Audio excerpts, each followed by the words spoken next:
Unraveling Imperial Russia's Conquest of Central Asia.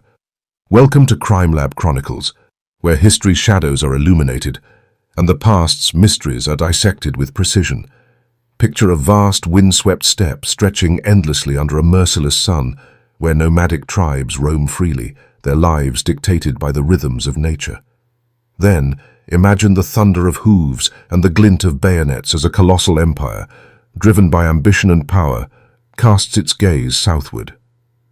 This is the story of Imperial Russia's conquest of Central Asia, Kazakhstan, Uzbekistan, and beyond, a tale of cunning diplomacy, brutal warfare, and cultural collisions that reshaped a region forever. In this 1,600-word exploration, we'll uncover how Russia's imperial machine swallowed the heart of Asia, transforming nomadic lands into colonial outposts, and examine the lasting echoes of this conquest. The stage is set: Central Asia. Before the Tsars, Central Asia in the 18th and 19th centuries was a mosaic of cultures, languages, and traditions. Stretching from the Caspian Sea to the borders of China, the region encompassed modern-day Kazakhstan, Uzbekistan, Turkmenistan, Kyrgyzstan, and Tajikistan.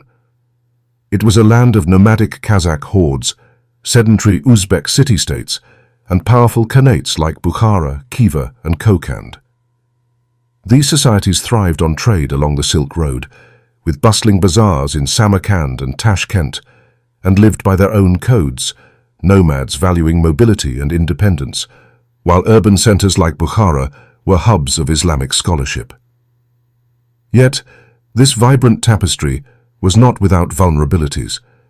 The Khanates were often at odds, their rivalries weakening any unified resistance. The Kazakhs, organized into three hordes, the Great, Middle, and Lesser, were similarly fragmented, their loyalties shifting with internal politics and external pressures. Enter Imperial Russia, a growing colossus to the north, hungry for territory, resources, and strategic dominance. The stage was set for a clash that would redefine Central Asia. The Russian advance, a game of strategy and force. Russia's interest in Central Asia was not a sudden whim, but a calculated extension of its imperial ambitions. By the 18th century, the Russian Empire had already expanded across Siberia, reaching the edges of the Kazakh steppe. The conquest of Central Asia, often called the Great Game when viewed alongside Britain's competing interests in the region, was driven by several motives: securing borders against nomadic raids, accessing lucrative trade routes, and countering British influence in India. The Kazakhs were the first to feel Russia's grip. In the 1730s, the Lesser Horde, under Khan Abulkar, swore allegiance to the Russian crown, seeking protection from rival tribes and external threats like the Dzungars. This was less a surrender than a pragmatic alliance, but it opened the door for Russian influence. Over the next century, Russia used a mix of diplomacy and coercion to bring the Kazakh hordes under control. By the 1820s, the Middle and Great Hordes were also absorbed, often through treaties that promised protection but delivered subjugation. Russian forts, like Orenburg and Semipalatinsk, dotted the steppe, serving as both military outposts and symbols of imperial might. The Khanates of Uzbekistan, Bukhara, Khiva, and Kokand proved tougher nuts to crack. These were not loose tribal confederations, but centralized states with fortified cities and standing armies. Russia's approach here was methodical, blending military campaigns with political maneuvering. The conquest of Tashkent in 1865 marked a turning point. General Mikhail Chernyayev, with a force of just 1,900 men, seized the city against overwhelming odds, earning the moniker Lion of Tashkent. This victory showcased Russia's military prowess and sent a clear message to the Khanates: resistance was futile. By 1873, both Bukhara and Khiva had fallen, reduced to Russian protectorates. Kokand followed in 1876, its territory absorbed into the newly formed Turkestan Governor-Generalship. Russia's strategy was ruthless but effective: exploit internal divisions, deploy superior firepower, and impose treaties that ensured economic and political dependency. The cotton trade, in particular, became a tool of control, as Russia transformed Uzbekistan into a vast cotton plantation to feed its textile industry, reshaping local economies to serve imperial needs. The human cost, resistance, and repression, the conquest, was not a bloodless affair. Central Asian societies, fiercely independent, did not bow easily to Russian rule. Kazakh nomads, accustomed to roaming vast steppes, chafed under Russian land policies that restricted their movements and encouraged Slavic settlement. Rebellions flared, most notably the 1916 uprising in Kazakhstan and Kyrgyzstan, sparked by conscription demands during World War I. Russian forces crushed these revolts with brutal efficiency, leaving thousands dead and entire communities displaced. In Uzbekistan, resistance took different forms. The Basmachi movement, a loosely organized insurgency, emerged in the early 20th century, blending nationalist and Islamic ideals to oppose Russian and later Soviet domination. Fighters struck from the mountains and deserts, targeting Russian garrisons and collaborators. While the Basmachi never posed an existential threat to Russian rule, their persistence highlighted the region's deep-seated resentment. The human toll extended beyond bloodshed. Russian policies disrupted traditional ways of life. Nomads were pressured to settle, their grazing lands carved up for Russian farmers. In Uzbekistan, forced cotton monoculture led to environmental degradation and economic dependency, as local farmers were coerced into growing cash crops over food.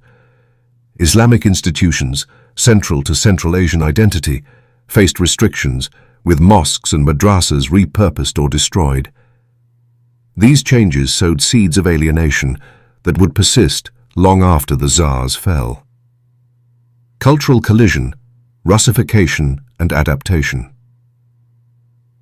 Imperial Russia's rule was not just about military conquest.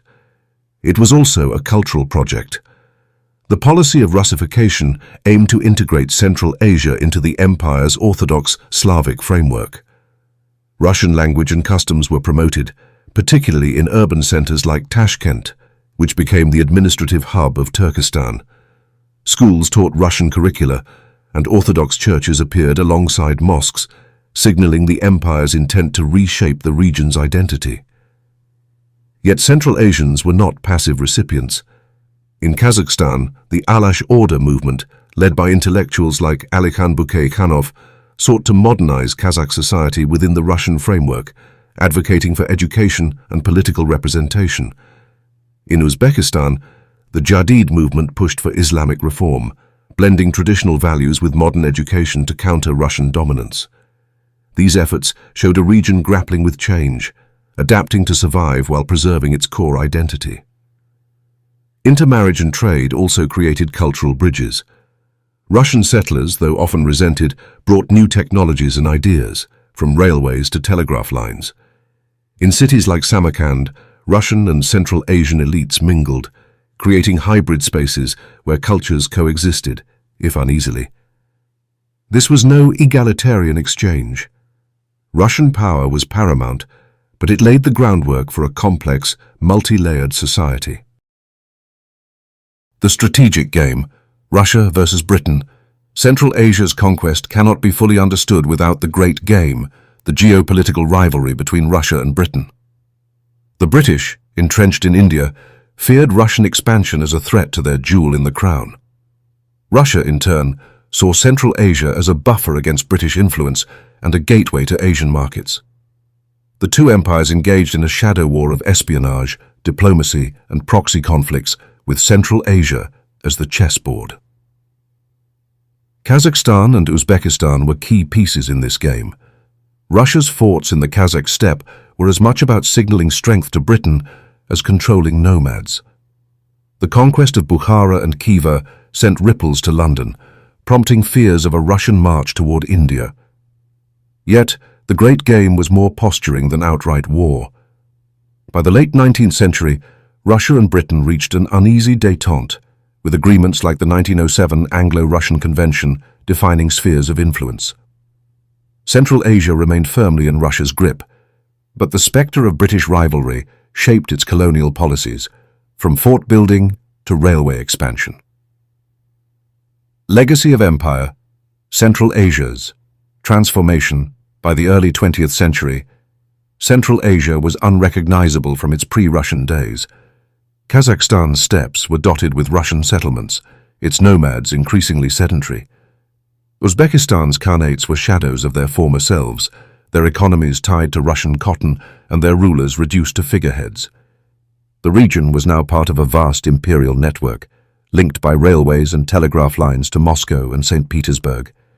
Yet the seeds of future conflict were sown. Russian policies deepened ethnic and cultural divides, pitting settled Uzbeks against nomadic Kazakhs and fostering resentment among all. The 1917 Russian Revolution would transform the region again, as Soviet rule replaced Tsarist governance. But the imperial legacy lingered.